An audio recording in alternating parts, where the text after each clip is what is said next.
आम नागरिक को देंगे, क्योंकि हमारा टोटल देश में 54 करोड़ वर्कर है, वर्कफोर्स जो है 54 करोड़ में से सिर्फ हम 7% ऑर्गेनाइज में हैं, बाकी 93% अनऑर्गेनाइज सेक्टर में है, जहां पर उनको कोई जॉब सिक्योरिटी नहीं है, कोई पेंशन सिक्योरिटी नहीं है, कोई बुढ़ापे का सहारा, उनके बच्चों को एजुकेशन का, हॉस्पिटल की ट्रीटमेंट का ये कोई फायदा नहीं है। ये चाहते हैं कि जो 7% भी हैं, जैसे भारतीय रेलवे है, पोर्ट एंड डॉक है, समुद्री जहाजों के जो चलते हैं उनके जो बंदरगाह हैं, और कोल माइंस जितनी हैं, जितने भी हमारे बैंक हैं, जितने हमारे महारत्ना BHEL है, सेल है, जितने PSU 76 हमारे देश में हैं, उन सबको मालिक चाहते हैं कि वो सोने का अंडा देने वाली मुर्गी है, उसको ये जो हमारा देश की सरकार कह रही है कि हमारे पास पैसा नहीं है, टैक्स रेवेन्यू इतना आता नहीं है, तो हमारे को देश के निर्माण करने के लिए, डेवलपमेंट करने के लिए, देश को इसको विकसित बनाने के लिए, जैसे यूरोप के अंदर विकसित देश हैं, वहां डेवलपमेंट करने के लिए हमारे को पैसे की आवश्यकता है, और पैसा हमारे को देश में नहीं मिल रहा है, तो हम विदेशी पूंजी को अलाउ करेंगे। तो उन्होंने 100% विदेशी पूंजी अलाउ कर दी है भारतीय रेलवे में, कोल में, डिफेंस में 41 फैक्ट्री हैं जो हमारे देश के रक्षा के सामान बनाते हैं, गोला बारूद वगैरह, रिवॉल्वर, गोलियां सब ये बनाते हैं, उनको भी इन्होंने कॉर्पोरेटाइज करके और वो विदेशी हाथों में पूंजीपति गोकुल मॉडल से देना चाहते हैं। सब जो बीजेपी ने वायदे किए थे, चाहे प्रधानमंत्री की बात करें और अन्य किसी मिनिस्टर की बात करें, तो उन्होंने एक ही मुद्दे में सारे काम खत्म कर दिए कि जुमला था जी, वो तो अब उसको जुमला सरकार भी कहा जाता है।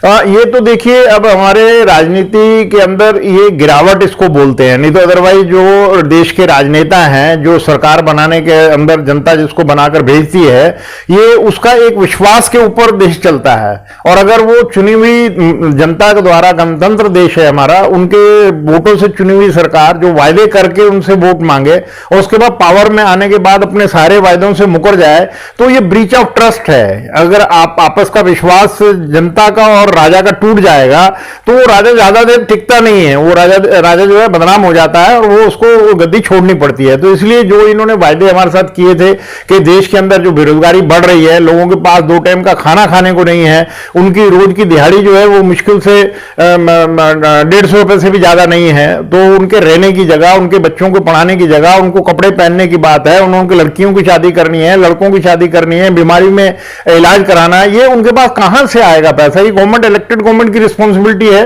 कि वो अपने देश की कमाई में से इन सारी चीजों की जो जन सुविधाएं हैं संविधान के मुताबिक उनको प्रोवाइड कराए, परंतु ये अपने वायदों से मुकर गए हैं। 2 करोड़ नौकरी देना तो दूर, करोड़ों नौकरियां चली गई, डिमोनेटाइजेशन में सारे कारखाने बंद हो गए, स्मॉल स्केल इंडस्ट्रीज बंद हो गई, और करोड़ों लोग बाग सड़कों पे आ गए जिनके हाथ में 2 रोजगार थे। बिल्कुल उल्टा काम कर दिया है इन्होंने।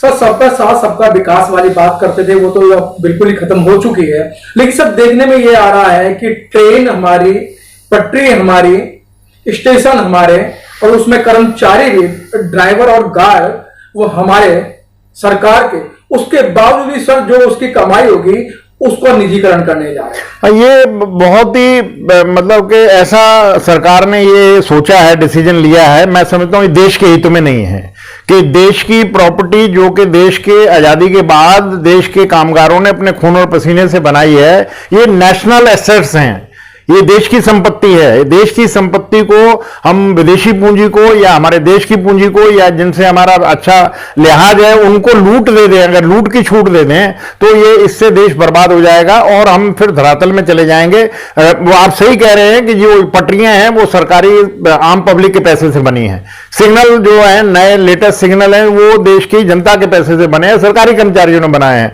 स्टेशन सरकारी कर्मचारियों ने बनाए हैं, कोच सरकारी कर्मचारी बना रहे हैं, इंजन सरकारी कर्मचारी बना रहे हैं, परंतु बिछी हुई पटरियों के ऊपर हम प्राइवेट आदमियों को, विदेशी पूंजी को लाके कहें कि अब आप इसमें टिकटें बुक करके उनसे हायर रेट में डबल किराया वसूल करके, जैसे हवाई जहाजों में वसूला जाता है, वो लूट करके देश को लूटना शुरू कर दें। ये कभी चुनी हुई जनता द्वारा चुनी हुई सरकारें ऐसे कभी सोच भी नहीं सकती हैं, परंतु ये इन्होंने आदेश पारित कर दिया। और अभी जब ये महामारी है देश में चल रही है, पैंडेमिक कोरोना की वजह से पूरा देश लॉकडाउन हो गया, सबके रोजगार चले गए उनके हाथों से, भूखे मरने के लिए तैयार हो गए, गांव में जाने के लिए मजबूर हो गए, और उसके बाद उनके लिए गाड़ियां नहीं चलाई टाइम से, उनकी छाले पड़ गए पैरों में, रास्ते में मौतें हो गई मजदूरों की, उनकी कई महिलाओं के बच्चे उन्होंने जन्म दे दिए रोड के ऊपर। ये ऐसी दुर्दशा हमने पढ़ी थी कि जब देश का पार्टीशन हुआ था, पाकिस्तान हिंदुस्तान बना था, तब ये सारी मुसीबतें झेली थी, पर आजाद देश जाने के लिए सरकार मजबूर कर रही है। और अगर हम अनिश्चितकालीन की हड़ताल पे गए तो ये सरकार उसको संभाल नहीं पाएगी। आईआरसीटीसी के पास अपना कोई स्टाफ नहीं है, बड़ा लिमिटेड स्टाफ है, वो सब ठेके पे काम कराता है। चाहे जितना खाना जो है ये सारा ठेकेदार देते हैं, उनके तो बेस किचन जो है बहुत कम है, परंतु जितनी हमारी गाड़ियों में 2.5 करोड़ पब्लिक जो चलती थी डे एंड नाइट 24 घंटे, 10 लाख उतर गए, 10 लाख चढ़ गए, उनके लिए प्राइवेट सारा काम करवा रहे थे ये।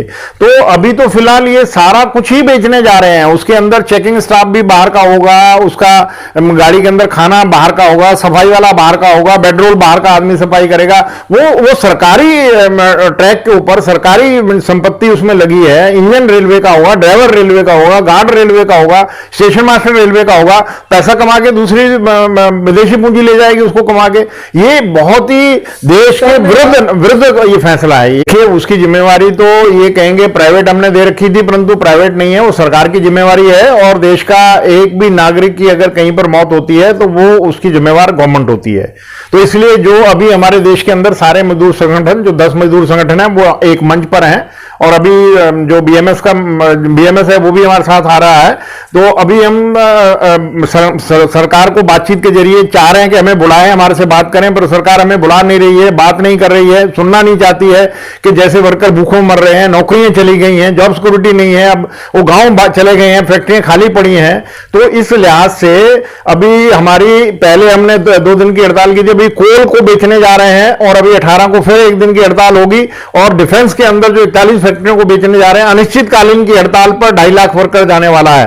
और अभी रेलवे के अंदर भी हम मोबिलाइज कर रहे हैं, हमारे 11 लाख वर्कर जो है, ये 74 के बाद ऐसा काला दिन होगा कि हम अनिश्चितकालीन की हड़ताल हुआ। सारे ठेकेदार छोड़ के भाग गए उन कर्मचारियों को, ठेकेदार के कर्मचारियों को। उनको हमने रेगुलर यूनियन चलाने, हमारी जो अपना ऑल इंडिया रेलवे फेडरेशन के जितने भी हमारे एचएमएस के एफिलिएट हैं, हमने डायरेक्शन दिया उनको कि आप इनको ठहरने की व्यवस्था करो, इनको खाने की व्यवस्था करो। 24 घंटे हमारी यूनियन जो है अपने चंदे में से उन ठेकेदार के वर्करों को खिला रहे हैं। और ठेकेदारों ने टेलीफोन बंद कर दिए अपने। प्रधानमंत्री कह रहे थे कि भाई आप इनको जो है वो खाना खिलाएंगे, नौकरी से नहीं निकालेंगे, रहने की व्यवस्था करेंगे। किसी पूंजीपति ने कोई भी व्यवस्था नहीं की, ना कोई पैसा उनको दिया है, नौकरी से निकाल के नाम काट दिए गए हैं। तो ये एक बदकिस्मती है देश की, और इसमें सरकार हमारे से बात नहीं करना चाह रही है। अभी हमारे हिसाब से 24 करोड़ लोगों की नौकरी चली गई है। सर, क्या कारण है कि सरकार को रेलवे को प्राइवेटाइजेशन करना पड़ रहा है? अगर रेलवे घाटे में चल रही है तो कोई भी उद्योगपति इसको क्यों लेगा? घाटे का सौदा कोई उद्योगपति क्यों करेगा? और अगर फायदे में चल रही है तो सरकार इसको क्यों बेच रही है? जो आम पब्लिक पर क्यों बर्डन डाल रही है कि इसको प्राइवेटाइजेशन किया जाए? आपको क्या लगता है? मैं ये आपको कहना चाहता हूं, बड़े दावे के साथ कहना चाहता हूं, भारतीय रेलवे कहीं नुकसान पे नहीं है। भारतीय रेलवे नुकसान पे क्यों गई है? वो मिसमैनेजमेंट की वजह से गई है। इतने प्रोजेक्ट चालू कर दिए, जो मंत्री आया उसने अपना कहा पिछला छोड़ दो, मैं ये लाइन शुरू कर दो, ये फैक्ट्री लगा दो, तो वो उसके अंदर 2 लाख करोड़ रुपए से ज्यादा जो है वो पैसा फंस गया और उसकी रिटर्न कोई नहीं आ रही है। तो ये मिसमैनेजमेंट है और ये सारा का सारा सरकार की वजह से हुआ है। और कोई रेलवे कर्मचारी 24 घंटे भारतीय रेलवे को चलाते हैं, रेलवे कभी भी किसी भी हाल में घाटे में नहीं है। मेरे कर्मचारियों को बेवजह बदनाम करने की बात हुई। जब हम अगर रोजाना की 25,000 गाड़ी चला सकते हैं और वो टाइम से पहले स्टेशनों पे पहुंचती थी, तो ये क्या वजह है कि गाड़ी जो 8 घंटे में पहुंच सकती है वो 20 घंटे में पहुंच रही है? ये रेलवे कर्मचारियों को बदनाम करने की साजिश थी और ऐसा रेलवे कर्मचारी कभी करता नहीं है। रेलवे कर्मचारी ड्राइवर अपने आप अपना ट्रैक नहीं लेता, उसको कंट्रोलर जो है वो सिग्नल देता है, जिधर जिधर सिग्नल देता है उस तरफ गाड़ी जाती है। और गाड़ी बिल्कुल, जब कभी दूसरी गाड़ियां चली नहीं रही हैं, सारी गाड़ियां बंद थी, तो ये तो 8 घंटे में पहुंचने की बजाय 6 घंटे में पहुंचनी चाहिए थी।